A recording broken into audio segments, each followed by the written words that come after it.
Hi, my name is John from Japanese Knife Imports, and today I'm here to introduce to you our Gesshin Stainless series. For a long time we've been searching around to find a series that would be a good beginner or workhorse series that was budget friendly, but wasn't skimping on certain areas like fit and finish and the quality of the grind and consistency from knife to knife. And we found that the best way to do that was to have something custom made for us. So that's exactly what we did. And like the rest of the knives in our Gesshin series, we worked together with a wide variety of craftsmen across Japan to have stuff made to meet our high standards of what we expect to be good knives for our customers and good knives that I would want to use myself. And so that's what we have here in our Gesshin Stainless series. First, let me tell you a little bit about the series, and then I'll show you all of the knives in the series. And of course, if you have any questions, you can look us up at JapaneseKnifeImports.com or shoot me an email at john@JapaneseKnifeImports.com. So, as I was mentioning before, finding knives that are budget friendly and also good knives for people just getting started with Japanese knives or people that are looking for workhorse knives in their kitchen can be a little bit difficult. Some of the things that you'll find will be that the handles happen to have bad fit and finish, or the knives tend to have grind issues or quality control issues. But more importantly, and something that just bothers me personally, is that the grind of the knife tends to be a little bit thicker. And so it doesn't move through food the way that you'd expect and the way that you want coming to Japanese knives. I mean, that's the reason that people come to Japanese knives, is that they're thinner and harder overall so that you get better edge retention, that they move through food a little bit more easily. In the case of these knives, they do tend to be on the softer side for Japanese knives, about 58, 59 in the Rockwell hardness scale. However, in my experience, the numbers actually don't mean as much as people give them credit for. It will give you a good guideline as to about where things will be, but more important than that is how the maker has done the heat treatment and also the grind and profile and geometry of the knife. And all of these things together will come together to determine how well or not well a knife works. In this case, I'm very happy with the way these knives have turned out, and so I'm going to start by showing you some of the knives. First up, what we have is a 270 millimeter Tsujihiki. Tsujihiki is a slicing knife used in Japanese kitchens. And 270 millimeter is a size that I've found to be the most popular size because it's long enough that you can slice through most things in a single slice without having to saw at stuff or cause tearing action. But it's also small enough that you don't have to worry about space when you're using it, especially in professional kitchens where sometimes space can be a little bit cramped. I do have customers from time to time ask for 300 millimeter or 240 millimeter, and it's because they have space confinements or requirements that they need that kind of knife. But 270 millimeters is what I found to be a nice balance for most people. The handles on these knives, you'll notice, are really well finished, which is kind of nice and comfortable when you're holding them. The bolsters are also here in metal, you can see. And hopefully you'll be able to see how thin the knife is. It's actually on the thinner side. I wouldn't call it a laser, which is a phrase that people have been using commonly recently to describe extremely thin knives, but it's definitely on the thinner side of knives that you'll see.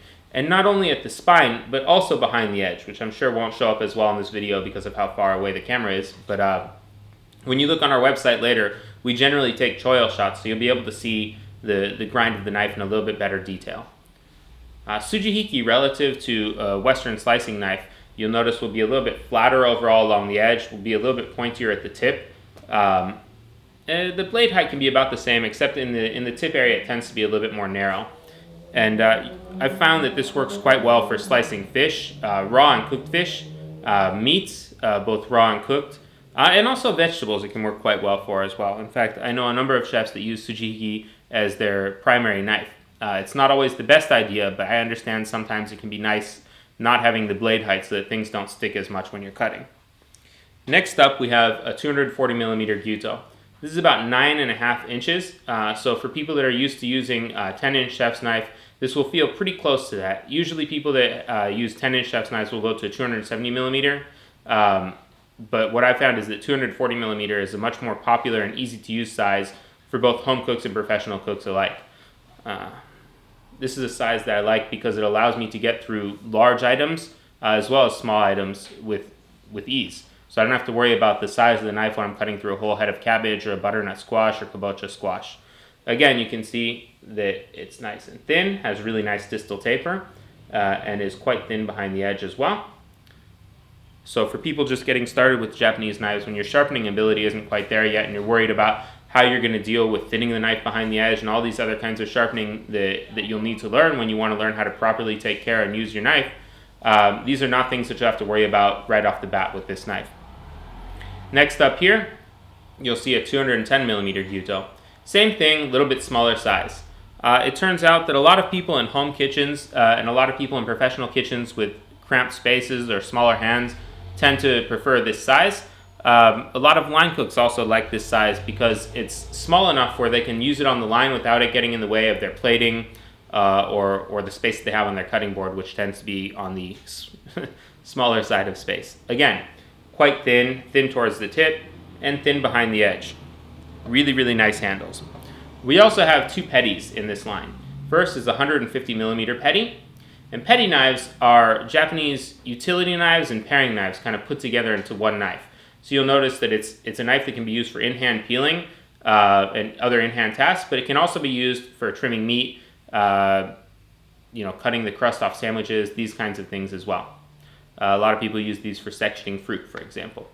I've found that the 150 millimeter size tends to work a little bit better for things, in my opinion, because I can use it to break down chicken, trim meat, but then I can go ahead and peel a bunch of vegetables or tourne vegetables if I need to, all with the same knife. However, for those that prefer a slightly smaller knife, we have a 120 millimeter size here. Same thing, just a little bit smaller. Relative to a utility knife, you'll notice that there's a little bit more blade height, and the length tends to be about the same, but they're significantly thinner. Relative to a paring knife, you'll notice that they're a lot longer and that they have a lot more blade height. But in my testing and in my experience and spending a lot of time in professional kitchens, both in the US and also in Japan, I found that knives like this can be used for both of those tasks quite effectively across the board. Anyways, if you have any questions about our new Gesshin Stainless line, please go ahead and look us up at JapaneseKnifeImports.com or shoot me an email at john@JapaneseKnifeImports.com. Again, they're solid stainless steel at about 58-59 on the Rockwell hardness scale with great fit and finish and a wonderful price point. Thank you so much for watching. Hope you have a great day.